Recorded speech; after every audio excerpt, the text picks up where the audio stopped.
सबसे महत्वपूर्ण बात यह है कि भारतीय जनता पार्टी, उनकी सरकार, उनके अधिकारी और चुनाव आयोग मिलकर के ये तैयारी कर रहे हैं कि 2024 में जिन विधानसभाओं में समाजवादी पार्टी जीती है, इंडिया गठबंधन जीता है, उन विधानसभाओं में 50,000 से ज्यादा वोट काट दिया जाए एसआईआर के बहाने। यही यूपी में हो रहा है, यही वेस्ट बंगाल में तैयारी चल रही है। तो इसलिए हम लोग सावधान हैं। हम पॉलिटिकल लेवल पर, अपनी पार्टी के स्तर पर सभी कार्यकर्ताओं को आपके माध्यम से, अपने संगठन के लोगों को आपके माध्यम से ये अपील भी करते हैं कि पूरी जिम्मेदारी के साथ ये अपनी वोटर लिस्ट ठीक करें। जो वोट है, जो बनना चाहिए वो बनवाएं, बीएलओ से मिलकर के करें, और जहां कहीं नाकामी या जिस तरह की शिकायत मिले वो पार्टी कार्यालय तक जरूर पहुंचें। इधर जो शिकायतें मिली हैं, हम बड़े पैमाने पर शिकायतें हैं, मैं श्रीवास्तव जी जो ऑफिस में देख रहे हैं, मैं उनसे कहूंगा कि वो जरूर ब्रीफ करें। उससे पहले कोई एक अधिकारी है एसडीएम, उनकी रिकॉर्डिंग भी हमारे पास, कोई है रिकॉर्डिंग एसडीएम साहब वाली, एक एसडीएम साहब की रिकॉर्डिंग है। देखिए क्या कह रहे हैं, मतलब किस लेवल पे तैयारी है कन्नौज में। कन्नौज तो वो रहा है ना, हमारी राजधानी, देश की राजधानी रही है कन्नौज। सम्राट हर्षवर्धन महादानी, जिन्होंने कुंभ को आयोजन का शुरू किया था, तो जो सम्राट हर्षवर्धन की प्रतिमा हटा सकते हैं कुंभ स्थल से, वो बोट क्यों नहीं हटाएंगे? वो बोट हटाने में लगे हुए हैं और कन्नौज भी टारगेट में आ गया है।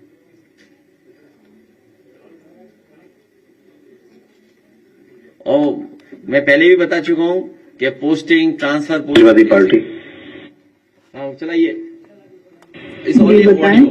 मैडम, एक ये शिकायत आ रही है कुछ बूथों पे, जो एफआईआर फॉर्म है जिनका 2003 में नाम है, उनको भी सी कैटेगरी में फीड कर रहे हैं, अपलोड कर रहे हैं बीएलओ। जो जी इसके लिए हम एक्चुअली एक मीटिंग भी करना चाह रहे थे जी ऑफिस में। इसमें दरअसल बात ये है, अगर आपके हो कोई और कार्यकर्ता वगैरह तो उनको बोलिएगा, उनको भी अगर ये डाउट हो तो ऑफिस में आके मिल लें, इलेक्शन ऑफिस में। इसमें दरअसल बात ये है कि जो मैपिंग होती है ना, मैपिंग जी 2003 और 2025 की, ये 2 इलेक्टोरल रोल्स है जी, एक 3 का एक 25 का जी। अब चुनाव आयोग की तरफ से कुछ जिले ऐसे हैं, 18 जिले, जिनकी 2003 और 2025 की मतदाता सूची की मैपिंग ऐप के ऊपर, जो कि चुनाव आयोग ने बनाई है, उसमें नहीं हुई है। ठीक है। हमारा जनपद उन 18 जनपदों में से एक है जी। तो अब जैसे ही जो हम वो गणना प्रपत्र को फीड करते हैं ऐप के ऊपर जी, तो अब गणना प्रपत्र में तो 2003 का डाटा दिया हुआ है, तो हम उसको ए या बी कैटेगरी में डालेंगे जी। तो जैसे हम उसमें डालते हैं, वो बोलता है नो डाटा फाउंड। अच्छा, नो डाटा फाउंड डालता है तो उसका मतलब ये कि हम उसको भर ही नहीं सकते ए और बी में जी। तो अब गणना प्रपत्र हमें डिजिटाइज भी सारे करने, क्योंकि चुनाव आयोग का आदेश है कि आपको 4 दिसंबर तक 100% डिजिटाइजेशन करना है जी जी। तो इसका मतलब ये है कि हमें उसको किसी न किसी कैटेगरी में तो भरना पड़ेगा। तो हमने ये उससे चुनाव आयोग से पूछा कि इसको हम सी कैटेगरी में भर के एक रजिस्टर में एंट्री कर लेते हैं जी, और उस रजिस्टर में एंट्री करके हमारे पास ये रिकॉर्ड दर्ज हो जाएगा कि ये वो वाले मतदाता हैं जिनका नाम 2003 में है, पर इनकी मैपिंग नहीं होने के कारण इनको सी कैटेगरी में दर्ज किया गया है, ताकि हमारे पास एक मैनुअल रिकॉर्ड रहेगा इस चीज का। तो अगर भविष्य में हम इसका नोटिस भी काटेंगे तो उसका नोटिस काटने की जरूरत नहीं पड़ेगी। हाँ, यही कंफ्यूजन था कि जब ड्राफ्ट रोल आ जाएगा उसके बाद जब आप नोटिस देंगे तो फिर इनको भी नोटिस जाएगा अगर सी कैटेगरी। हाँ, तो इसलिए हम उनकी एंट्री रजिस्टर के अंदर कर रहे हैं। रजिस्टर के अंदर एंट्री करने का मतलब है कि हम उसको उसके अंदर फीड करके रखेंगे, तो फिर इनकी नोटिस नहीं जाएगी। हाँ, नोटिस नहीं जाएगी, अच्छा, उनकी नोटिस नहीं जाएगी, क्योंकि हमने उसको रजिस्टर में एंट्री कर ली ना उनकी। तो ये एक ऐसा कुछ आप ऑल पार्टी मीटिंग बुला के जिले पे या कुछ ऐसा एक बार बता दें तो थोड़ा कंफ्यूजन दूर हो जाए। हमने तहसील में तो बोला था अपनी, एक मीटिंग बुलाई ली जाए जी, इतना कर लीजिए, कराते हैं इस चीज को। और जी जी, ठीक है मैडम। ठीक है। तो एक तो इलेक्शन कमीशन पॉलिटिकल पार्टीज को एसओपी जारी कर दे कि कैसे क्या करना है।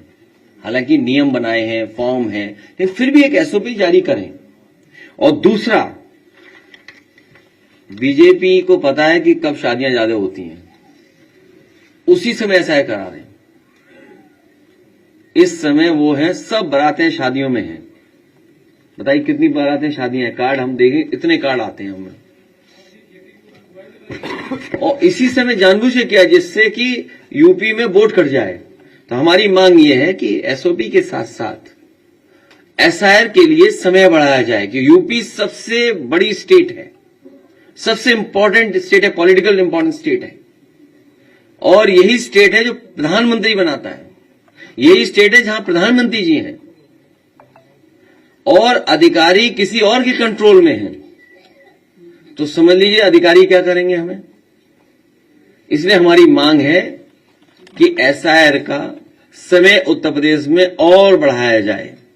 अभी चुनाव को समय है, बहुत दूर है चुनाव अभी, हालांकि दिन ज्यादा नहीं है। चैट जीपीटी पे पूछे तो दिन कितने हैं, कोई पूछ के बताया हमें, कोई पूछ के बता दो। 415 दिन।